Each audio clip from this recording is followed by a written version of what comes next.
Cắt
cái này nhé, mình sẽ cắt nhẹ anh em nghe được cái tiếng, mình tua nhanh để anh em thấy cái thành phẩm, tua nhanh rồi chấm bi các kiểu, rồi anh em thấy thành phẩm là nguyên một bộ lốc máy này nó như thế nào.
Vô.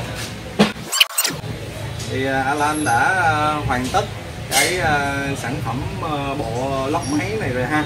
Rồi, cảm ơn anh em. Thì bây giờ mình sẽ quay lại một vòng cái sản phẩm này cho anh em xem nhé.